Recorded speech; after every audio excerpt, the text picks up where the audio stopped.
Well, joining us from the UK, live from the UK right now, is Mia Sutherland. Mia Sutherland is a former School Strike for Climate organizer, and Mia's been writing about her experience as that organizer, especially in relation to Izzy Cook, and can probably add some pearls to this conversation. Mia, good morning New Zealand time, good evening UK time.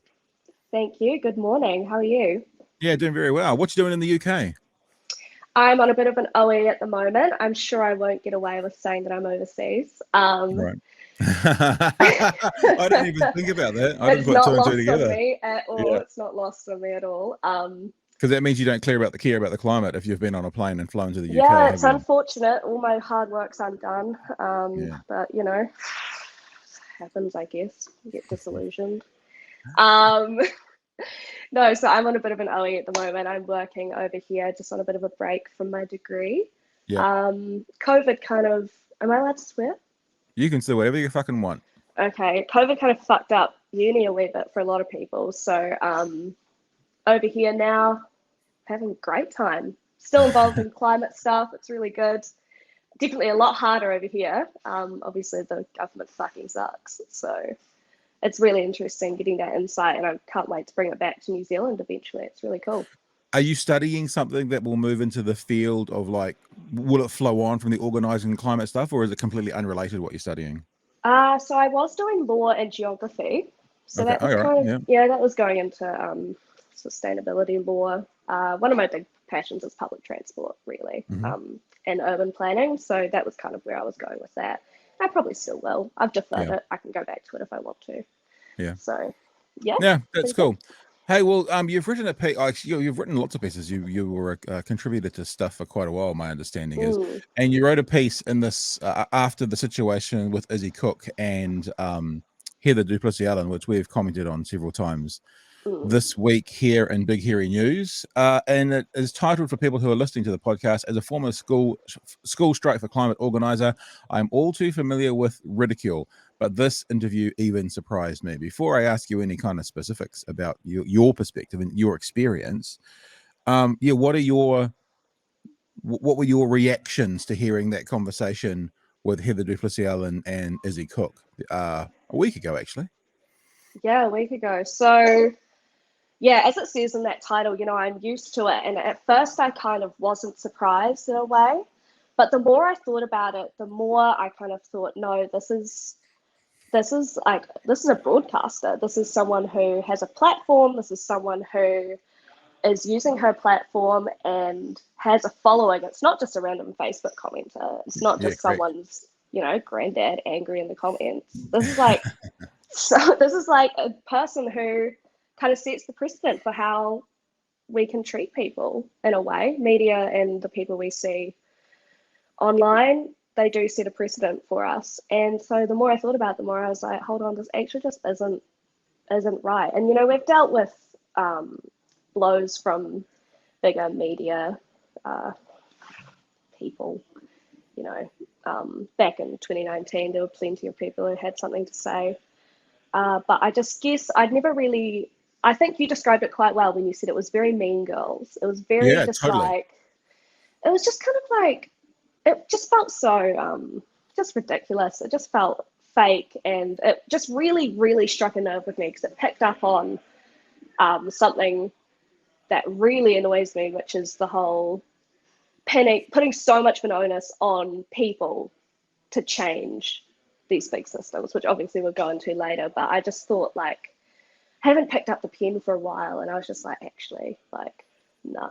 And I think as well, I really wish that someone had kind of been there to kind of fight back for me as well when I was that age and doing the school strikes. I'm not saying, I did anything for Izzy. I've never talked to her, or, I have no idea if she even read that piece. But I just know that back in the day when I was doing that sort of thing, whenever someone commented something nice or said something or did something nice for me that was in response to what I was doing, it always meant a lot. So I was like, actually, you know what? Like, fuck this, I'm gonna write about it.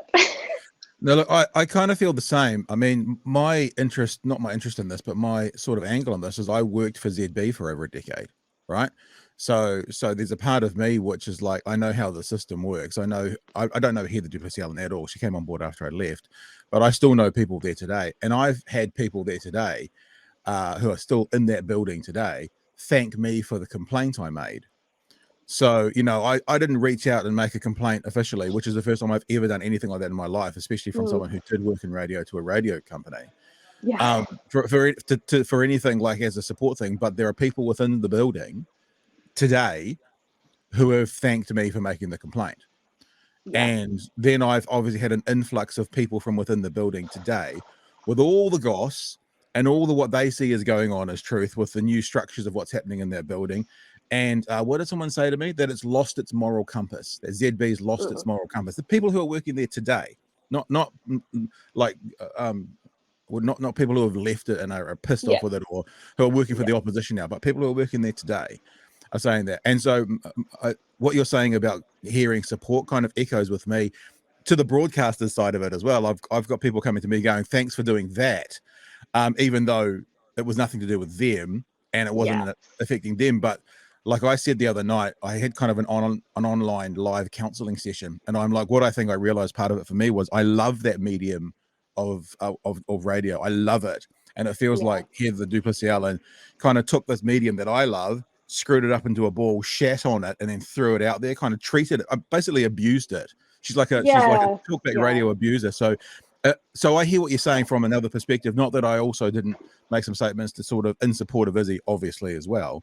But I what you're saying echoes with me to the flow-on effect to other people around it. When you kind of, I think you probably made a stand. I made a complaint, but you can see how that helps community, and there's a byproduct of people around you that are grateful for that interaction that people have done with it. Which I'm sure she's obviously seen your article and knows of it, so I'm sure that they're grateful for you standing up and speaking out.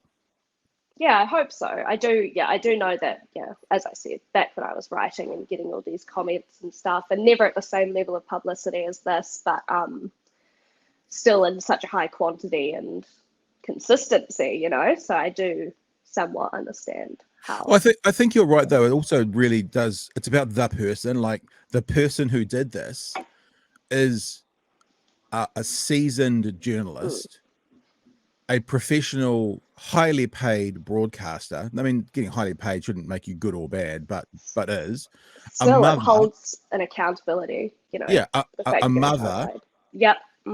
She's a target of advertisers. So there are big companies that support that show with their advertising dollar to pay her. She'll be on in excess of $300,000 a year easily. I know what some of the other salaries are there, and all those things added together. And then what they did was took, and I don't want to say this in a way that kind of denigrates any work that a 16-year-old can do, but an idealistic kid who wants better for the planet, even if that idealistic kid has made some missteps along the way. Because I'm still of the belief it wasn't a problem Heather having a conversation with her about the flight to Fiji. I really am. It's about the how. Like, I've got kids who are idealistic, and I sometimes go, oh, come on, mate. But what about this? This doesn't really sing with everything else. There's a way to do it without basically demeaning and degrading the person in front of hundreds of thousands of people. Yeah, that's the thing. It was very uncalled for. And I think a lot of the feedback and criticism I got from the article, well, it wasn't criticism, it was bullying. But a lot of the feedback I got was that, you can't take any criticism. We can't critique anyone anymore. Like, you guys, like, you kids, if you can't be treated like adults, we're going to treat you like kids. Kind of this kind of rhetoric, which is really frustrating, first of all, because this kind of bullying cannot be called critique. It's just completely, I don't need to explain that. Like, any normal, sane person knows that you can't say you're stupid and say that's a critique. That's not a critique. That's just bullying. So the fact that du Plessis-Allan missed out on the opportunity to properly have a constructive critiquing conversation, totally, first of all, really frustrates me, because there's so much room for that in the climate space, and I'm constantly welcoming this constructive criticism and this building on collaboration of different ideas, because that's how a movement happens. That's how things happen. And of course, like, as a young person and as even people older than me, our opinions are never going to be the same forever. You know, like I can say, I want climate action, I want this to happen, X, Y, Z. But something could change my mind on that, not on climate action. That's pretty consistent. But what could change? What could change amongst that is your ideas could become more and more fully fleshed out and nuanced as you get older. Like I've been using the example this week. Can you, like a 16-year-old in 1981 on the streets for the Springbok tour? Yeah, I saw that. Yeah.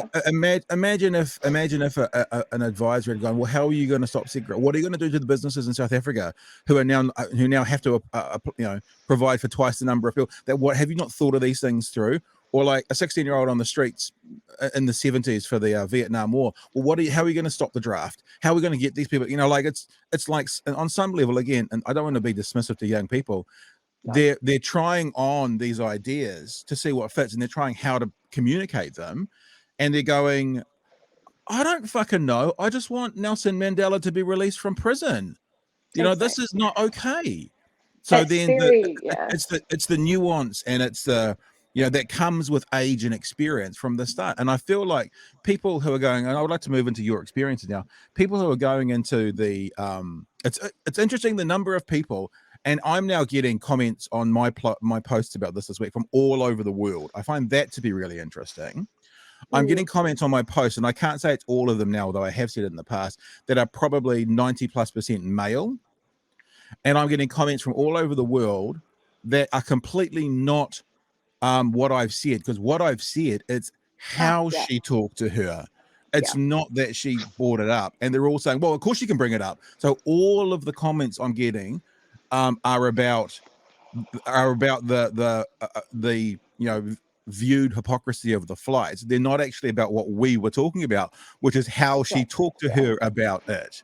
So I'd love to know your experiences. In your article, it's a very short part of it, but you said, when I was dealing with something similar to Izzy Cook, and I actually still deal with it today. Can you expand on what you did deal with, even if give us some examples if you want, and how you still deal with it today? What you mean by that? Yeah. So back in the day, there were a lot. I know Stuff doesn't do it anymore, but they used to post their articles, some of the opinion articles, to Facebook, which is obviously where all good opinions go to die. And everyone's, you know, they're like, don't read the comments. Of course you're going to read the comments. Yeah, of course. You're 17. Like, of course you are. So I'd always read them. And they were always lovely ones, but they were always just pretty feral. And it was because you're challenging people's mindsets, and you're challenging what they deem to be their rights and the way they operate their lives and the way they're comfortable. Challenging people's comfort is always something that's going to rile them up. Yeah. And the way that people express that was always very interesting, especially when it was usually men, because men more often than not, the comments that men were making would be about my body. They'd be about my mental health. They'd be about my sexuality or my sex as a young girl. And they'd be about who I kind of was as a person. They wouldn't ever sort of come at an angle that was, you know, like, cool article, but I don't really agree with you. Here's why. It was always just like, stupid, fat, ugly bitch, Nazi. And you'd kind of read that and go, okay. Nazi. Yeah, I got a couple of DMs that were calling me a Nazi, which were interesting. Which obviously just goes to show how nuts these people were. But as a 17-year-old, when you're getting bombarded with this stuff, it's pretty rough. So it was very much a lot of that. There was a lot of, especially when I wrote an article or an opinion piece about my concerns about having children at this time, or like looking into my future and kind of thinking about if children are an option given the climate crisis, and what kind of world bringing a child into is like. So a lot of that brought up a lot of discussion about, my sex life, which is pretty gross as a 17-year-old. A couple of comments about my pussy, which was not ideal. Quite a few comments, couple of messages like, well, no one's ever gonna find you attractive anyway, like whatever kind of thing. Man. Which is just all ridiculous, and it's just absolutely ridiculous. And luckily today I don't really deal with the personal kind of comments that I got then, definitely in response to this article, because it's less body focused. I guess someone, well, none of my articles were body focused, people made them body focused. Sure. But people were more hung up on my, intelligence this time around. But it is always a conversation around when you bring it up. People will say, they'll bring up one of the cards. It's usually flights, children, or vegetarianism. That's the three, apparently. And challenge you on it and say, like, oh, well, if you care about the climate so much, you can't have kids, you can't fly around, you can't eat meat. And it takes a lot to try and convince someone that they need to reconsider and look at the bigger picture of systemic change rather than putting it all on the individual. But I suppose in this sort of time, I am still dealing with the sort of backlash. I mean, you always will be. And at the end of my piece, I did say, like, I've always sort of stood by those words that I was told when I was about 16. That was, if no one's pushing against you, you're not pushing hard enough. Yeah, I think that's really wise. I remember working for a radio station, one of my first jobs ever, and the boss there made it very clear that we always have a complaint line, and it was a similar sort of thing. He said, if you're not getting complaints, you're not pushing that line far enough. And when I read that again, because I guess my background in broadcasting, I remembered Uncle Larry saying that, and it was it's similar to it. And I think the other thing that I've observed, because I've had a look at some of the comments, and it's interesting how being male, probably being older, being white, being 6'4", although they can't tell that from me sitting down, I don't get the same kind of physical. I've had none. But then again, it's not even my opinion really. It's me putting out there that I think this opinion shouldn't be treated like that. But I've had a look at some of the stuff, and just because I've been interested as to who's been saying them, what a high percentage of these people making these comments derogatory about a 16-year-old girl on various profiles and stuff also profess things like family values. And I just think it's a really interesting dynamic that these people who identify as kind of family first, God, all these sorts of traditional conservative views on that, then also think it's okay to shit on a 16-year-old with absolute vengeance. And I don't know how to square that circle other than going, you know what, your opinion is now null and void. It's a black swan. If you're that far on that opinion, there's that much disparity between your actions and what you say you are, then your opinion is actually null and void, because you can't have you can't have these diametrically opposed positions where you're okay for a 16-year-old to get bullied mercilessly and still claim to be kind of a person of family value. So I'm like, fine, you're off the list for needing to communicate with, because you're basically you can't have a rational conversation with this person. So not that I engage, but I was surprising. Well, actually, you know what? To be honest, I wasn't surprised, because I know the political world, but I acknowledged and wanted to see that how many of them were like, let's be honest, right-wing conservative, gun-toting, family-friendly nuts. That's the thing. It's just, and if it was pick your battles. And if it was their 16-year-old who had been treated like that by, let's say, a quote-unquote left host, they would be uber Karening, saying this person should be cancelled and get off here and that kind of stuff. And the one challenge that I've had is like, well, if it was like a conservative kid doing that, would you do the same? And I was like, yeah, of course, because it was about the response that this adult gave this child, and the only response I've got to that is people kind of going, oh, I don't believe you. But it's like, it's absolutely the truth. If it was the shoe was on the other foot, it's about how an adult treats a child, and I would absolutely have that same conversation. Time for the microwave. Hey, look, Mia, it's been fantastic to catch up with you there in your hostel. Are you in London at the moment? Is that where you actually Sure are? am. Yeah, London. And I guess, because you're the one that's experienced in this world, is there anything you want to leave us with, any particular thought or thing? I mean, you've been where Izzy is right now. Yeah. Is there anything you want to leave us with before we sign off and say good morning, good evening to you? Yeah, well, I think the biggest thing is that there's going to be heaps of people listening, and if they've made it this far, good on you. Just people, the kind of people who are listening who might want to leave a nasty comment after this. And that I just challenge you to just do better. Not even leaving a nasty comment. Like, actually come up with a proper argument. Come Yeah, up with sure. a proper argument. Do better. Constructively critique me and this movement. Don't just resort to lazy name calling, because that's, if you actually have an opinion on something, speak it. Don't be lazy. Don't be a little shit about it. Actually come bring your words, because it's just like, it's so disappointing. Sometimes I want a good wee debate with someone and talk about, I don't know, I wrote quite a few pieces and lots of them were quite controversial. I wrote a piece about genetic modification, which it's something I'm really passionate about. It's an unpopular opinion. And that was because I talked to people, I got constructive criticism, and I, did my research.